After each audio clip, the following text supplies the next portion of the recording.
तो स्पाइडरमैन एक iconic character है और साल 2002 से लेकर अब तक इस कैरेक्टर को लेकर बहुत सी मूवीज हमारे सामने आ चुकी है और इनके साथ ही स्पाइडरमैन की अगली मूवी स्पाइडरमैन नो वे होम कुछ ही दिनों में हमें देखने को मिलने वाली है। और इस मूवी की सबसे स्पेशल बात यह है कि इसके अंदर टॉबी मैगवायर और एंड्रू गारफील्ड के स्पाइडरमैन रिटर्न करने वाले हैं। तो इसीलिए आज की इस वीडियो के अंदर हम आपको इन तीनों स्पाइडरमैन की मूवीज से जुड़े कुछ फैक्ट्स बताएंगे जिन्हें जानना आपके लिए बेहद ही जरूरी है। और साथ ही मैं आपको बता दूं कि जो फैक्ट्स हम आपको इस वीडियो में बताने जा रहे हैं उन्हें हमने काफी रिसर्च करने के बाद बनाया है और शायद इससे पहले आपको फैक्ट्स किसी ने नहीं बताए होंगे। तो ये वीडियो बहुत ही ज्यादा खास होने वाली है, इसीलिए इसे पूरे एंड तक जरूर देखें। पर अगर आप चैनल पर नए हैं तो चैनल को सब्सक्राइब जरूर कर लें और हमारी लेटेस्ट वीडियोस को सबसे पहले देखने के लिए बेल आइकन को भी दबा लें। तो अब बिना किसी देरी के चलिए इस वीडियो में आगे बढ़ते हैं। Zombie apocalypse.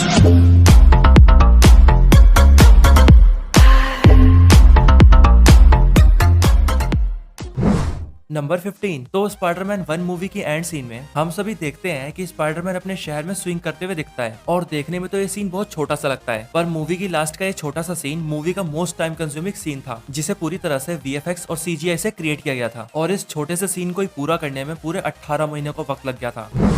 नंबर 14। तो सैम रेमी स्पाइडरमैन मूवीज में स्पाइडरमैन बिना किसी वेब शूटर्स को यूज किए ही वेब शूट करता है, पर कॉमिक्स के अंदर ऐसा नहीं है। कॉमिक्स के अंदर स्पाइडरमैन वेब्स को शूट करने के लिए अपने वेब शूटर्स को खुद इन्वेंट करता है। इसीलिए स्पाइडरमैन 1 मूवी को देखने के बाद बहुत से मार्वल फैंस सोनी और डायरेक्टर सैम रेमी के अगेंस्ट प्रोटेस्ट करने लगे थे, जिसके बाद इसका जवाब देते हुए मूवी के डायरेक्टर सैम रेमी ने ये कहा था कि मूवी में दिखाया गया कैरेक्टर एक 15 साल का स्कूल बॉय है, तो ये अपने स्पेयर टाइम में वेब शूटर्स को कैसे इन्वेंट कर सकता है, जबकि वेब शूटर्स जैसी चीज को अभी तक बड़ी बड़ी कंपनीज भी इन्वेंट नहीं कर पाई है।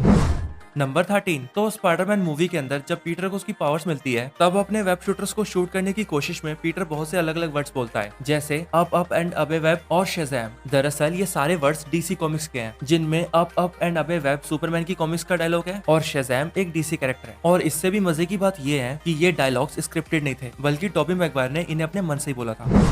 नंबर 12। तो स्पाइडरमैन मूवी के अंदर जो रेडियो एक्टिव स्पाइडर पीटर को काटता है वो ब्लैक विडो स्पाइडर होता है, जो कि रियल लाइफ में भी एक रेयर स्पीसीज है और बहुत ही कम देखने को मिलता है। पर मूवी के अंदर एक्चुअली जिस स्पाइडर का यूज किया गया था वो एक स्टैटोडा स्पाइडर था, जो कि ब्लैक विडो स्पाइडर की तरह दिखता है, बस उसका कलर ब्लैक विडो स्पाइडर से डिफरेंट होता है। और उस सीन के लिए ब्लैक विडो स्पाइडर के ना मिलने की वजह से मूवी मेकर्स ने स्टैटोडा स्पाइडर को रेड और ब्लू पेंट कर दिया था और उसे ब्लैक विडो स्पाइडर जैसा बना दिया था।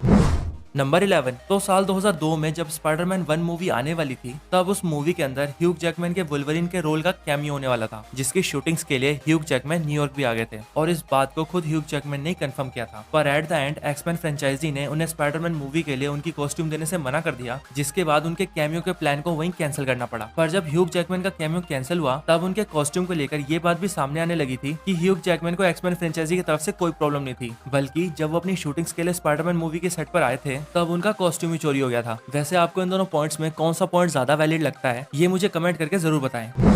नंबर 10। द अमेजिंग स्पाइडरमैन 2 के अंदर जब ग्रीन गॉब्लिन ग्वेन स्टेसी को गिराकर मार देता है तब उस वक्त पर टाइम होता है 1:21। दरअसल ये पूरा सीन कॉमिक्स से ही लिया गया है और कॉमिक्स के अंदर भी जब ग्रीन गॉब्लिन ग्वेन स्टेसी को गिरा देता है और वो मर जाती है तब भी 1:21 का ही टाइम होता है। और सिर्फ इतना ही नहीं, बल्कि ग्वेन स्टेसी के कपड़े और स्पाइडरमैन के साथ उसका पोजीशन भी बिल्कुल कॉमिक एक्यूरेट होता है।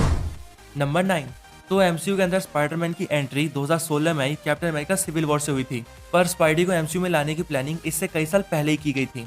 दरअसल जब Avengers age of Ultron movie की शूटिंग चल रही थी तब उस मूवी के राइटर और डायरेक्टर जॉस व्हीडन स्पाइडरमैन को Avengers age of Ultron movie के लास्ट सीन्स में यूज करना चाहते थे और इसके लिए मार्वल और सोनी के बीच बातचीत भी हो गई थी, पर अनफॉर्चुनेटली वो डील कभी पूरी नहीं हुई और स्पाइडरमैन हमें उस मूवी में दिखाई नहीं।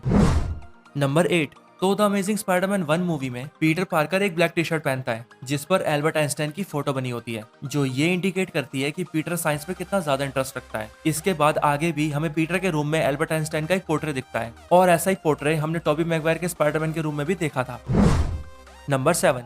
अमेजिंग स्पाइडरमैन मूवी के ही एक सीन के अंदर हम रजित राठा यानी इरफान खान को देखते हैं, जो कि अपने ड्राइवर के साथ कार में होते हैं। पर यहाँ ध्यान देने वाली बात यह है कि यहाँ ड्राइवर का रोल प्ले कर रहे एक्टर माइकल पेपेजॉन वही एक्टर है जिसने स्पाइडरमैन ट्रिलॉजी के स्पाइडरमैन मूवी के अंदर अंकल बेन की जान ली थी। वैसे अंकल बेन को मारा तो सैंडमैन ने था, पर जब तक ये रिवील नहीं हुआ था तब तक पीटर और हम फैंस को यही किलर लग रहा था। नंबर 6, अमेजिंग स्पाइडरमैन मूवी के एक सीन के अंदर हमें पीटर के रूम में डोनाल्ड ग्लोवर का एक पोस्टर दिखता है। डोनाल्ड ग्लोवर वही एक्टर हैं जिन्होंने स्पाइडरमैन होमकमिंग के अंदर माइल्स मोरेलिस के अंकल का रोल किया था। पर द अमेजिंग स्पाइडरमैन के रिलीज के वक्त बहुत सारे फैंस ये चाहते थे कि पीटर पार्कर के रोल में मैकडोनाल्ड ग्लोवर को दिखाया जाए, और सिर्फ यही नहीं बल्कि माइल्स मोरेलिस के कैरेक्टर को भी डोनाल्ड ग्लोवर से इंस्पायर्ड होकर बनाया गया है। क्योंकि ब्रायन माइकल बेंडिस जो कि माइल्स मोरेलिस के क्रिएटर हैं, उन्होंने खुद भी एक बार ये कहा था कि माइल्स मोरेलिस के कैरेक्टर का आइडिया उन्हें डोनाल्ड ग्लोवर से इंस्पायर्ड होकर ही मिला है। नंबर 5, तो मार्वल सिनेमैटिक यूनिवर्स ने स्पाइडरमैन के कैरेक्टर्स और उसके स्टोरी आर्क्स को काफी हद तक कॉमिक जैसा रखा है, पर साथ ही उन्होंने कुछ उसमें चेंजेस भी किए हैं। और इन्हीं में से एक चेंज है स्पाइडरमैन के दोस्त नेड लीड्स को लेकर।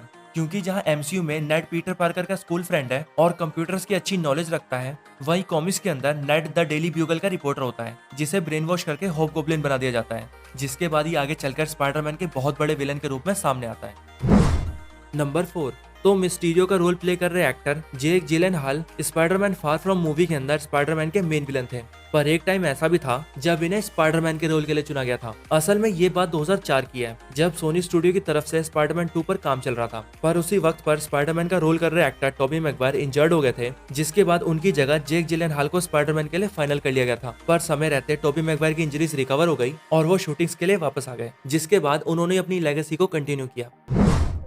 नंबर 3, तो जब किसी एक्टर को किसी मूवी में कास्ट किया जाता है, तब स्टूडियो या फिर डायरेक्टर और प्रोड्यूसर की तरफ से उस एक्टर को कॉल करके या फिर मैसेज करके जरूर बताया जाता है। पर टॉम हॉलैंड के केस में कुछ उल्टा था। असल में जब मार्वल स्टूडियोज ने टॉम हॉलैंड को स्पाइडरमैन के कैरेक्टर के लिए कंफर्म किया था, तब उन्होंने टॉम हॉलैंड को बिना कोई कॉल या मैसेज किए ही उनके नाम को सबके सामने डिक्लेयर कर दिया। और ऐसे ही जब टॉम हॉलैंड अपना इंस्टाग्राम यूज कर रहे थे, तभी उन्होंने मार्वल के इंस्टा हैंडल पर एक पोस्ट देखा जिसमें ये लिखा था कि मार्वल के अगले स्पाइडरमैन को जानने के लिए हमारी वेबसाइट पर जाएं। और जैसे ही टॉम हॉलैंड ने वेबसाइट को ओपन किया, तब उन्होंने वहां अपना नाम देखा, जिसके बाद तो उनकी लाइफ ही बदल गई। नंबर 2, तो स्पाइडरमैन फार फ्रॉम होम के अंदर जब आपने पीटर पार्कर यानी स्पाइडरमैन के पासपोर्ट को देखा होगा, तब आपको पता लगा होगा कि उस पर पीटर की डेट ऑफ बर्थ 10 अगस्त थी। पर दरअसल में ये डेट स्पाइडरमैन की डेट ऑफ बर्थ नहीं, बल्कि कॉमिक्स में उसके फर्स्ट अपीयरेंस की डेट है। क्योंकि 10 अगस्त 1962 के दिन ही मार्वल कॉमिक्स के अमेजिंग फैंटेसी के इशू 15 के अंदर स्पाइडरमैन पहली बार अपीयर हुआ था। और इसके अगले साल यानी 1963 में द अमेजिंग स्पाइडरमैन नाम से इसकी सोलो कॉमिक को पब्लिश कर दिया गया था। नंबर 1, तो Captain America civil war movie के अंदर स्पाइडरमैन टीम आयरन मैन की साइड से लड़ रहा था। पर अगर आपने ध्यान दिया हो तो आपने देखा होगा कि उस फाइट सीन के अंदर स्पाइडरमैन किसी को भी पंच या किक नहीं मारता। टॉम हॉलैंड के अकॉर्डिंग ये चीज स्पाइडरमैन की एज और मैच्योरिटी लेवल को शो करती है कि ऐसी किसी सिचुएशन के अंदर एक 15 साल का लड़का कैसे रिएक्ट करेगा। इसीलिए इन फाइट सीन्स के अंदर स्पाइडरमैन अपने अपोनेंट को सिर्फ रोकने की कोशिश करता है, ना कि उन्हें मारने या नुकसान पहुंचाने की। इस फाइट सीन में जो किक्स और पंचेस उसने मारे भी थे, वो उसने एक्सीडेंटली मारे थे, इंटेंशनली, जानबूझकर नहीं। तो स्पाइडरमैन की मूवी से जुड़े यही कुछ ऐसे फैक्ट्स थे जो स्पाइडरमैन के हर एक फैन को पता होना बहुत जरूरी है। वैसे आपको ये फैक्ट्स कैसे लगे मुझे कमेंट करके जरूर बताएं, और इनमें से कौन सा फैक्ट आप पहले से ही जानते थे ये भी जरूर बताएं। इसके अलावा अगर आप स्पाइडरमैन से जुड़ी और अच्छी वीडियोस देखना चाहते हैं, तो हमने द बेस्ट स्पाइडरमैन और top 10 most powerful Spiderman suits के ऊपर ऑसम वीडियोस बना रखी है। आप चाहे तो डिस्क्रिप्शन के लिंक से या फिर हमारे चैनल में जाकर उन वीडियोस को देख सकते हैं। तो बस इस वीडियो को यहीं पर एंड करते हैं। ये वीडियो अच्छी लगी हो तो इसे लाइक जरूर करें। चैनल को अभी तक सब्सक्राइब नहीं किया है तो अभी सब्सक्राइब करें। मैं आपसे मिलता हूं ऐसी किसी और बेहतरीन वीडियो में, तब तक के लिए गुड बाय।